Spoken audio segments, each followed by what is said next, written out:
Okay, welcome back.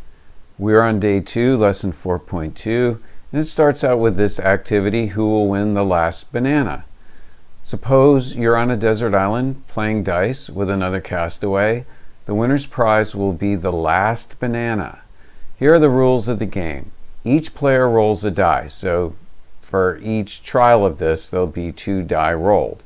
If the largest value shown on either die is a 1, 2, 3, or 4, then player 1 wins. If the largest value shown is a 5 or a 6, then player 2 wins. Who do you think has the advantage in this game? Player 1, player 2, or neither?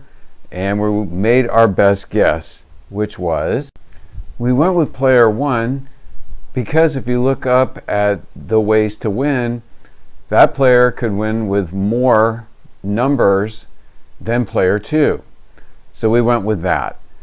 Well, what we ended up doing was each table or each group played the game 20 times with a partner and recorded the results. So let me just give you what one table got. It came out to kind of a surprise. It contradicted what we said in question 1. Player 1 for this particular group only won 8 out of 20 times, or 0.40, 40%. Player 2 won at a rate of 60%, which could be just sampling variation.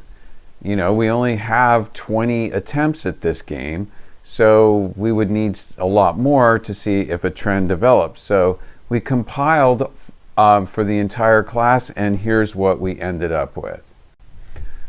We didn't really see too much change in the trend. Player 1 won, the proportion of wins for that player was 0.42. For player 2, it was 0.52, which is not too different from that small sample that we saw in problem number 2, or question number 2. What we're seeing here is, let me get a little color change going. This is another example of your law of large numbers, because we have a lot more repetitions. And you know that with increasing repetitions, we get closer and closer to true probabilities. Well, this is continuing with the same trend, and if we keep going, there's no reason to think it'll be that much different. Looks like player 2 has an advantage, which means we kind of have to look through and maybe examine as to why that is. So in the next section, question 4, they want us to determine the true probability of each player winning, and they want us to list out all possible pairs of rolls that we could get playing this game. So they started us out with this table, and here's sort of the roll for the first player, and here's the roll for the second player. Here is what could happen. You could get a 1 and a 1. You could get a 1 and a 2. You could get a 1 and a 3, and so on. I'm going to go ahead and fill this in rather than make you wait, and stand by. There it is, all filled in. There are your total number of outcomes when the table is all filled in. And since that's everything that can happen, that represents the sample space. There are 36 different outcomes if you count them up. The quickest way of figuring out how many there are is to just take, the total for player 1 and for player 2 and just multiply them together, and you'll get a quick way to determine how many outcomes. You won't know what they all are, but you can at least get a count for them. So we filled that in. And for letter A, what is the probability that player 2 wins with the largest value of 5? Let's just call this event A. And the largest value of 5, it would be here, 1, 2, 3, 4, 5, 6, 7, 8, 9, 10. Actually, this doesn't count, so that would be 9 out of 10. So the probability of winning with a 5 is going to be the probability of A, which is 9 out of 36. And the decimal equivalent of that is about a quarter of them, 0.025. So what is the probability that player 2 wins with the largest value of 6? Let's count those up. 1, 2, 3, 4, 5, 6, 7, 8, 9, 10, 11. Okay, so the probability of 6, let's just call this event B. Get used to defining our events. So the probability of winning with a 6 is the probability of B, which is going to be 11 out of 36. And the decimal equivalent of that is 0.305. I think that's approximate. So what is the probability that player 2 wins? That's going to be the probability of winning with a 5 or winning with a 6. And that's going to be the probability of A or B. And that's just going to be the sum of the two. So it's 9 out of 36 plus 11 out of 36, which will give you 20 out of 36, or approximately 0.555. All right? So what is the probability that the player A wins? Let's go ahead and section off where player A is going to be the winner. That's where your biggest number is no higher than a 4. So that'll be this chunk right here. Outline that. And so that'll be 1, 2, 3, 4 times 1, 2, 3, 4. That'll be 16 out of 36. Keep that in red, which is 0.444. Okay, so let's just write out a little bit of important rules over here. So if A and B are mutually exclusive,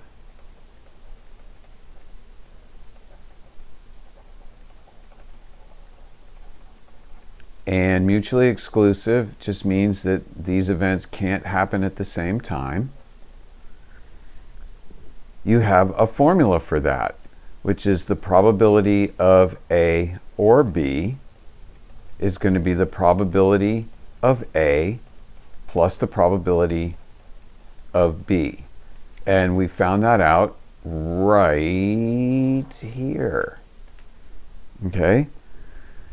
One other thing that we can get from this in a formulaic kind of way is something called the complement rule.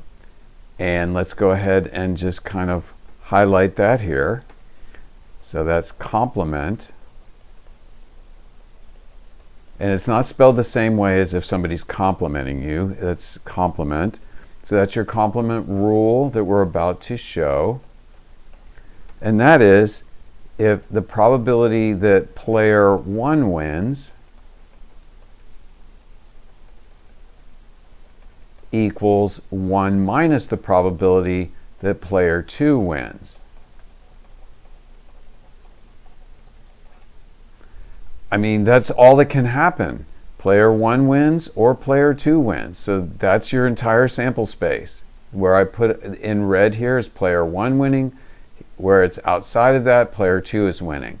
So we could have calculated this just by doing 1 minus what we found in part C, which is 0.555. And that's your complement rule. Oftentimes, using the complement rule is a whole lot easier than trying to get a whole lot of probabilities going. For example, let's just say that you want to know what's the probability that you have at least one boy among your 5 kids. Well, you could have a boy on the first and then 4 girls to follow. You could have a boy on the second with 4 girls, a boy on the third. You could have 2 boys. The first and the second kid could be a boy and then 3 girls, or a girl, 2 boys. Okay, you get the idea. How about you just do 1 minus the probability of no boys? And that would automatically give you an answer that combines all the different combinations that you could get for getting at least one boy. So that's sort of the power of the complement rule. At this point, let's go ahead and pause, and we'll go off and do something fun for a few minutes.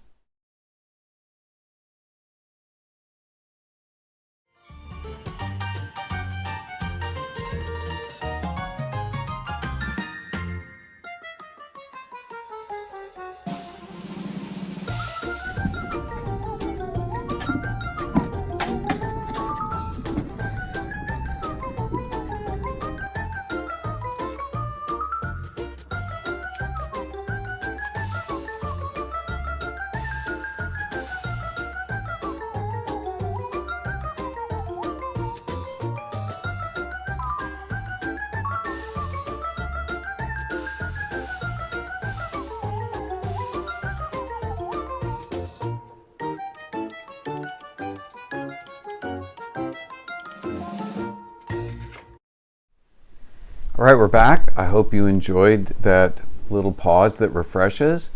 Here's the learning targets for this lesson.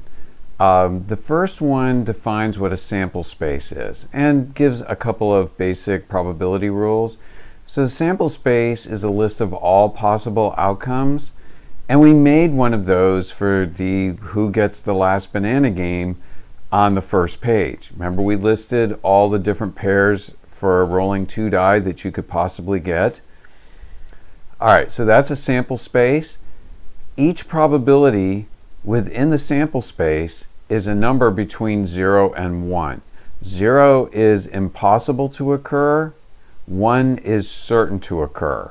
So anything between that would just be other outcomes, different ones.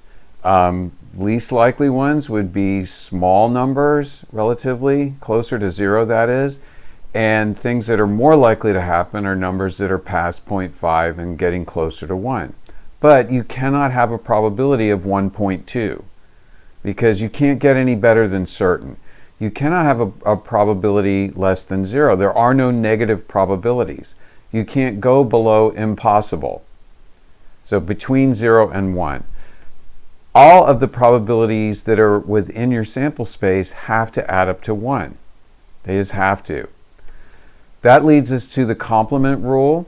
And the complement of A is a complement with a little superscript C above it. That means that's the event that A does not happen.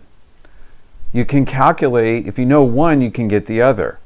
So the probability that A does not happen is 1 minus the probability that it does, which is just a rearrangement of what comes below that, and that is that the probability of A plus the probability of its complement equal 1, because either A happens or it doesn't.